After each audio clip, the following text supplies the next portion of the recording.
Hello everyone, कैसे हैं आप लोग। आप सभी का एक बार फिर से आपके अपने यूट्यूब चैनल बायोमेट्रिका साइंस क्लासेस पे स्वागत है। और आज तारीख है 1 जनवरी 2021, यानी ये नया साल शुरू हो गया है। तो आप सभी को मेरी तरफ से नव वर्ष के हार्दिक शुभकामनाएं।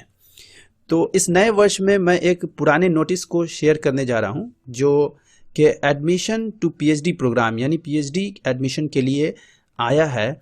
वो हेमचंद्राचार्य नॉर्थ गुजरात यूनिवर्सिटी पटान, वहाँ से आया है।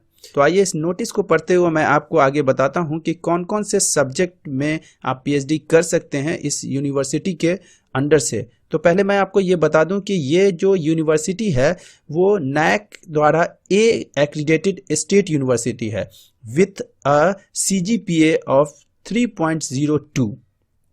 ठीक, तो यहाँ शुरू करते हैं। Online application are invited for eligible candidate for the admission in PhD programme for the academic year 2020 to 21, यानी कि 2020-2021 के ये एकेडमिक ईयर की बात कर रहे हैं। उसके पीएचडी प्रोग्राम में जो मतलब कहा जाए उसके एडमिशन के लिए है। तो इसके लिए एलिजिबिलिटी क्या रखी गई है? Master degree with at least 55%। ये जनरल वालों के लिए है। आपके अपने कंसर्न सब्जेक्ट में होना चाहिए, यानी जिस सब्जेक्ट से आप पीएचडी करना चाहते हैं उसमें। उसके साथ साथ अगर कोई एससी एसटी में आता है विथ नॉन क्रीमी लेयर के साथ साथ, तो उन्होंने अगर 50% के साथ मास्टर डिग्री क्लियर किया है तो वो भी एलिजिबल हैं। उसके बाद यहाँ पे इंस्ट्रक्शन है कि before filling up the online application form candidates should go through details of advertisement, PhD Ordinance, PhD Admission Rules 2020-21, instructions and available seats in the concerned subject displayed on the university website। तो इस university website पे www.ngu.ac, तो यहाँ मैं इस पर click करता हूँ और मैं इसका आपको इस वेबसाइट का एड्रेस भी और इसका डिटेल मैं डिस्क्रिप्शन में दे दूंगा। तो ये एक्चुअली मैं यहाँ पे पहले बता दूं कि ये जो आयत है, ये नोटिस जो है ये 14/12/2020 का ही है। ठीक है, उस वक्त आया था। तो आइए इस पर क्लिक करते हैं। जैसे ही आप क्लिक करेंगे तो आप चले जाएंगे डायरेक्ट उस यूनिवर्सिटी के पेज पे। अब वहाँ आप जैसे ही जाते हैं आपके सामने सबसे पहले यहाँ ऐसा इंटरफेस आता है, पीएचडी एडमिशन 2020-21 रजिस्ट्रेशन स्टार्टेड। ठीक है, click here PhD online registration. तो यहाँ आपको क्लिक करना है। इस पर क्लिक करते के साथ आप डायरेक्ट ही पहुँच जाएंगे उस पेज पे जहाँ से आपको सारी इंफॉर्मेशन मिल जाएगी कि आपको क्या क्या रिक्वायरमेंट है इसको फॉर्म भरने के लिए और क्या क्या क्राइटेरिया है, कौन कौन से सब्जेक्ट्स है, वो सारी चीज़ें। तो यहाँ पे आप देखेंगे, यहाँ आने के बाद आपको first page online registration for PhD programme ये है। ठीक है, तो यहाँ सारा डिटेल यहाँ पे दिया गया है। मैंने इंपॉर्टेंट चीज़ जो है वो डाउनलोड करके रखा है, मैं आपको बताऊंगा। उसके बाद यहाँ दूसरा अबाउट पीएचडी प्रोग्राम, तो यहाँ से आप इन सभी पॉइंट पे जाके आप यहाँ से ये एडवर्टीजमेंट जो मैंने अभी बताया वो यहाँ से मिल जाएगा आपको, और बाकी यहाँ से उसके बारे में डिटेल जो है इन्फॉर्मेशन आपको मिल जाएगा। तो मैंने उसे डाउनलोड करके पहले से रखा है। तो चलिए मैं उसी पेज पे चलता हूँ जो मैंने इंपॉर्टेंट चीज़ें जो डाउनलोड करके रखा है, जिसमें आपका वक्त बचेगा और सारी जानकारी आपको मिल जाएगी। यहाँ देख लें आप, accredited by NAAC with A grade CGPA 3.02, ये मैंने आपको बता दिया था। यहाँ देखें, सबसे पहले आते हैं हम लोग कि पीएचडी एडमिशन रूल्स 2020-21 के लिए। इसमें जो इम्पॉर्टेंट पॉइंट है वो एक्चुअली पहला पेज यहाँ शुरू होता है, गुजराती है। इसके बाद इसके नीचे यहाँ पे इंग्लिश में दिया गया है। ठीक है, यहाँ ये सारे डिटेल्स यहाँ पे है, उसे समझ लेना है। ठीक है, eligible candidates are required to fill prescribed online application form for the admission. This form can be filled from, तो ये आपको एक हाइपर लिंक यहाँ पे दिया गया है, यहाँ आप डायरेक्ट क्लिक करके भी जा सकते हैं। तो यहाँ से देखें phd.hnu.net वेबसाइट फ्रॉम डेट, यहाँ जो डेट दिया गया है एक्चुअली ये डेट जो है क्योंकि ये गुजराती से कन्वर्ट करके यहाँ है इसलिए 2050 यहाँ दिया गया है और 11/12 ऐसा नहीं है, जो मैंने डेट बताया वहाँ से है। तो लास्ट डेट जो है 30/1/2071 दिया गया है, लेकिन ये 30 जनवरी 2021 तक है। ठीक है, इसका लास्ट डेट टिल 5 PM। उसके साथ ही अब आइए, अब नेक्स्ट पॉइंट मैं पढ़ता हूँ इसका कि all candidates are informed to carefully read PhD ordinance and PhD admission rules before filling up online application form। तो सारा रूल्स जो है उसे आपको पढ़ लेना है। मैं जो मेन है वो मैं बता दे रहा हूँ, उसके बावजूद मैं आपको कहूँगा कि आप खुद से भी इसे पढ़ लेंगे। Candidates can apply in subject with which they have post graduate degree. तो जिसमें पोस्ट ग्रेजुएट यानी पीजी जिसमें किया है उसी में अप्लाई करें। उसके बाद candidates must possess required qualification as on last date of filling up application form. तो आपका जो लास्ट डेट है एप्लीकेशन फॉर्म भरने का, उस वक्त तक आपको जो रिक्वायर्ड क्वालिफिकेशन है वो आपके पास होनी चाहिए। इन केस कि आपके पास अगर मान लिया ऐसा नहीं है तो result of the candidate is declared as on last date of application but hard copy of mark sheet is not received. तो आपका एग्जाम हो गया, आपका रिजल्ट आ गया, लेकिन अभी आपके पास हार्ड कॉपी मार्कशीट का नहीं मिला है। तो आप क्या कर सकते हैं, उस समय आप यानी कि उसका जो समय है जब अप्लाई करने का, उससे पहले आप क्या करेंगे कि upload print copy of result downloaded from the website. जो आपके जो यूनिवर्सिटी कंसर्न यूनिवर्सिटी डाउनलोड करके उसे आप अपलोड कर देंगे, ठीक है, अगर आपके पास हार्ड कॉपी नहीं मिला है। तो अब 5th पॉइंट की बात करते हैं। अ candidates seeking admission in PhD must have master degree in relevant subject with at least, तो ये मैंने बता दिया 55% होना चाहिए, लेकिन यहाँ पे और भी जुड़ा हुआ है विदाउट ग्रेसिंग, यानी ग्रेस के साथ नहीं, एग्जैक्ट आपको 55% हो या उससे एबव हो, ठीक है। मार्क्स एंड 50% किसके लिए है, SC ST OBC non creamy layer and differently abled candidates, उनके लिए है। तो डिफरेंटली एबल्ड कैंडिडेट्स के लिए कहा गया कि हैविंग मोर देन 40% डिसेबिलिटी। उसके बाद कहा गया कि equivalent grade in point scale where the grading system is allowed. तो इन सभी को समझ लेना है। और जहाँ तक सवाल है यहाँ देखा जाए कि the non creamy layer certificate is valid for the time period as specified by the government time to time. तो अब यहाँ पे नेक्स्ट पॉइंट जो है वो बहुत इंपॉर्टेंट है कि वो कौन कौन से स्टूडेंट हैं जो एग्जाम्प्टेड हो गए वो एंट्रेंस एग्जामिनेशन से। तो candidates passed qualifying examination from HNG university and have passed MPhil programme from HNGU after 2016। तो जो HNG यानी कि इस यूनिवर्सिटी से 2016 के बाद से एग्जाम पास कर गए हैं और हैविंग क्वालिफाइड, और उसके साथ साथ वो UGC net, CSIR net, SLET और गेट, ये सभी ये से कोई भी या एक से ज्यादा भी अगर पास कर गए हैं तो they are exempted from entrance examination but they have to pass through all procedure mentioned in HNGU PhD ordinance. मतलब बाकी का जो ये जो PhD ऑर्डिनेंस में जो बाकी जो प्रोसीजर है उससे गुजरना होगा, लेकिन ऐसे कैंडिडेट जो है वो एग्जेम्प्टेड होंगे एंट्रेंस एग्जामिनेशन से। नेक्स्ट है 7वां पॉइंट जो है उसकी बात करते हैं।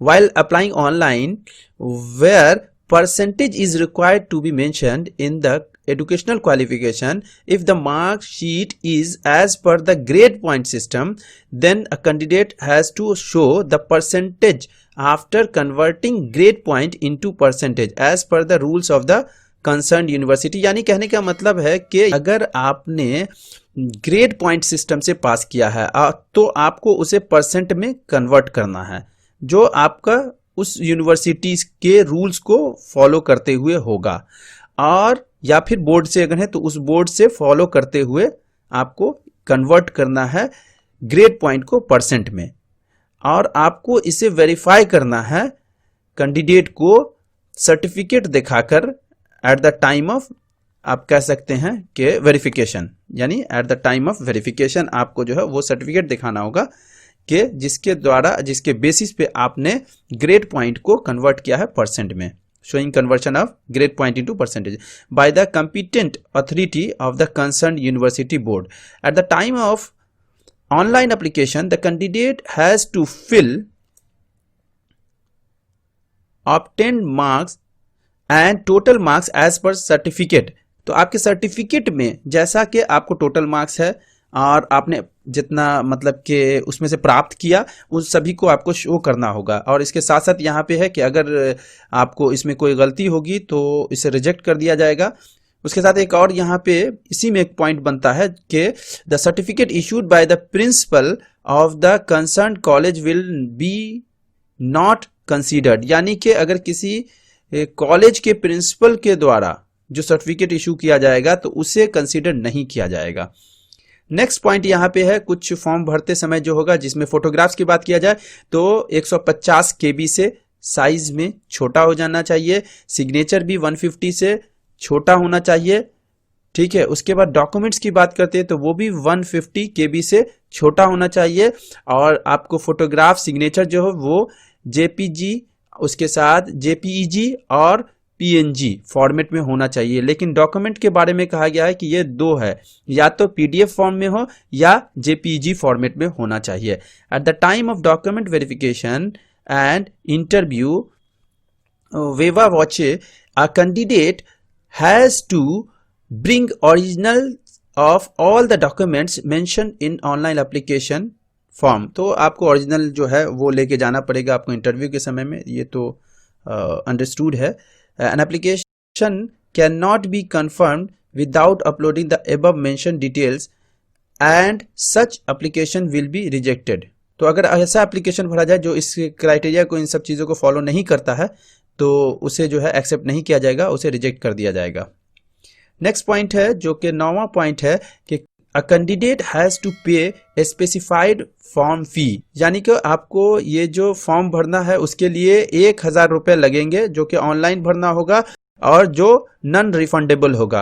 After completing online application form a candidate has to print of it to keep with themselves for future reference, यानी कि इस पेमेंट करने के बाद आपको उसका स्लिप जो है वो आपको रख लेना होगा ताकि आप फ्यूचर में उसका इस्तेमाल कर सकें, ये दिखा सकें अगर कोई प्रॉब्लम आती है तो। नेक्स्ट पॉइंट जो है जो कि 11 नंबर है, any candidates who submitted wrong information while filling online application form will be considered as disqualified. तो ये चीज़ है ही, ये सब बड़ी बात नहीं है, इसको देख लेना है।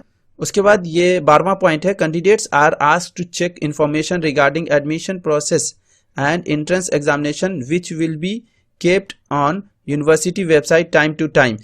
No personal information will be made in this regard, यानी कि कहा गया है कि आपको अपना ध्यान रखना है खुद कि इससे रिलेटेड कोई इन्फॉर्मेशन आती है तो आपको कोई पर्सनल इन्फॉर्मेशन जो है वो नहीं भेजा जाएगा। अब बात करते हैं अगला पॉइंट जो है वो जो 13वां पॉइंट है उसके बारे में। ये जो 13वां पॉइंट है ये बहुत इंपॉर्टेंट पॉइंट है, क्योंकि ये सिलेबस के बारे में जो आपको पढ़ना है, जो जिसके द्वारा आप एंट्रेंस क्लियर कीजिएगा। तो the syllabi of the entrance test for PhD program will be as per UGC guidelines. तो UGC गाइडलाइंस के अकॉर्डिंग ही आपका सिलेबस होगा, जिसमें कहा गया है कि 50% जो क्वेश्चन होगा वो रिसर्च मेथोडोलॉजी से होगा, फॉलोड इन सब्जेक्ट, यानी सब्जेक्ट का जो रिसर्च मेथोडोलॉजी होगा उसको भी फॉलो करेगा उसके साथ साथ, ठीक है। और इसका डिटेल मैं अलग से भी बता दूंगा, अलग दूसरे जो मतलब नोटिस है उसमें PDF में है। और 50% सब्जेक्ट से होगा क्वेश्चन। तो टोटल अगर बात किया जाए तो 100 क्वेश्चन होगा। उसके बाद यहाँ देखिए, syllabus for the entrance examination of research methodology shall be put on university website. तो रिसर्च मेथोडोलॉजी का जो सिलेबस होगा वो यूनिवर्सिटी वेबसाइट पे डाल दिया जाएगा। And subject specific questions shall be as per the UGC CSIR NET syllabus. तो उसके अकॉर्डिंग होगा सब्जेक्ट का जो क्वेश्चन होगा, सब्जेक्ट स्पेसिफिक क्वेश्चन जो होगा। The entrance test shall be multiple choice question, यानी MCQ होगा। The MCQ test structure shall be consist of 100 MCQs of 100 marks, यानी कि कहने का मतलब यह है कि आपके पास 100 क्वेश्चन होंगे मल्टीपल चॉइस क्वेश्चन जो 100 मार्क्स के होंगे, यानी एक मार्क का एक क्वेश्चन होगा। Research methodology of 50 MCQ will constitute questions related to English proficiency, reasoning ability, basic computer science। तो कहने का मतलब हो गया कि रिसर्च मेथोडोलॉजी का जो 50 क्वेश्चन होगा, जिसमें से कौन कौन सा होगा, English proficiency, reasoning ability, basic computer skills से 5 क्वेश्चन रहेंगे, यानी कि 5-5 क्वेश्चन रहेंगे। तो टोटल हो जाएगा 15 क्वेश्चन, और 35 क्वेश्चन जो होगा सब्जेक्ट स्पेसिफिक रिसर्च मेथोडोलॉजी से रहेगा, ठीक है। यानी टोटल 50 क्वेश्चन हो जाएंगे। और उसके बाद subject specific of 50 question shall be asked from concern subject, यानी जो आपका सब्जेक्ट का होगा, यानी ये सब्जेक्ट का क्वेश्चन होगा 50 टोटल। और रिसर्च मेथोडोलॉजी में सब्जेक्ट का रिसर्च मेथोडोलॉजी यानी कि subject specific research methodology 35 question होगा। और 15 क्वेश्चन जो होगा वो इंग्लिश प्रोफिशिएंसी और reasoning ability basic computer skill से होगा। मैं इसे एक बार और आपको क्लियर कर दूंगा आगे, अभी जो नेक्स्ट जो मैं पीडीएफ दिखाने जा रहा हूं उसमें वो क्लियर हो जाएगा। आइए बात करते हैं, there will be negative marking. तो याद रखें यहाँ पे 1/4 यानी 25 यानी कि 25% का निगेटिव मार्किंग हुआ है, ये बहुत ही इंपॉर्टेंट पॉइंट है। उसके बाद पासिंग स्टैंडर्ड के बारे में बात किया जाए तो जनरल के लिए 50% होना चाहिए और 45% होगा SC ST OBC non creamy layer and differently able candidates के लिए होगा। उसके बाद अगर बात करते हैं कि in case of any dispute the decisions of the HNGU Patan will be final and it is binding for all the jurisdiction for the same will be Patan only.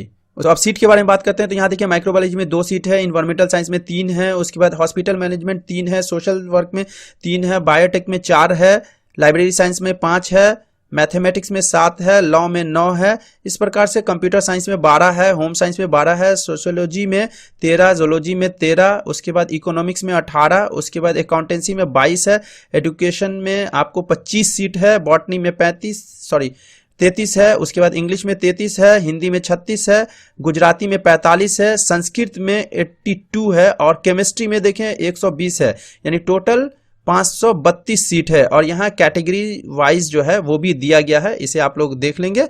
अब मैंने जो बताया था कि मीडियम के बारे में बात किया जाए, लैंग्वेज के बारे में, तो लैंग्वेज पे यहाँ पे दिया गया है कि मैनेजमेंट का जो क्वेश्चन होगा वो इंग्लिश में होगा, इंग्लिश का क्वेश्चन तो इंग्लिश में ही होगा, गुजराती में, हिंदी में होगा, बाकी economics, accountancy, psychology, education, library science, sociology, chemistry, इन सभी का जो है आपको देखा जाए तो गुजराती इंग्लिश में होगा, केमिस्ट्री का इंग्लिश में होगा। लॉ के बारे में बात किया जाए तो लॉ भी आपको गुजराती में होगा और इंग्लिश में होगा। उसके बाद फिजिकल एजुकेशन गुजराती इंग्लिश में होगा, mathematics, environmental science, botany, zoology, microbiology, biotechnology इन सभी का इंग्लिश में होगा। उसके बाद फिर बात करते हैं अगर मान लिया सोशल वर्क के बारे में बात किया जाए, उसके बाद होम साइंस, संस्कृत, इसमें गुजराती इंग्लिश दोनों में होगा, हॉस्पिटल मैनेजमेंट की और कंप्यूटर साइंस जो है ये इंग्लिश में होगा। और मैंने जो बताया था कि यहाँ पे मैं आपको लास्ट में बता दूंगा, ये एक बार आप देख लें, इसे समझ लेंगे अच्छे से कि क्वेश्चन कैसा होगा। कि यहाँ सेक्शन 1 जो होगा वो रिसर्च मेथोडोलॉजी सब्जेक्ट वाइज होगा, जो मतलब कि सब्जेक्ट में जो रिसर्च मेथोडोलॉजी होगा उसका 35 क्वेश्चन होगा MCQ, जो 35 नंबर का होगा। उसके बाद इंग्लिश प्रोफिशिएंसी 5 MCQ होगा 5 मार्क्स का। उसके बाद रीजनिंग एबिलिटी 5 MCQ 5 मार्क्स का। उसके बाद basic computer science 5 MCQ 5 marks का। तो इस प्रकार देखा जाए तो 35 नंबर का जो होगा वो सब्जेक्ट वाइज रिसर्च मेथोडोलॉजी से क्वेश्चन होगा, और 15 नंबर का जो होगा वो इंग्लिश प्रोफिशिएंसी, रीजनिंग एबिलिटी और बेसिक कंप्यूटर साइंस से होगा। तो टोटल इस प्रकार 50 ऑब्जेक्टिव जो हो जाएगा वो सेक्शन 1 में होगा, और 50 ऑब्जेक्टिव जो होगा वो सेक्शन 2 में होगा, जो सब्जेक्ट स्पेसिफिक होगा, यानी कि जिसका जो सब्जेक्ट रहेगा उसी से 50 क्वेश्चन रहेगा।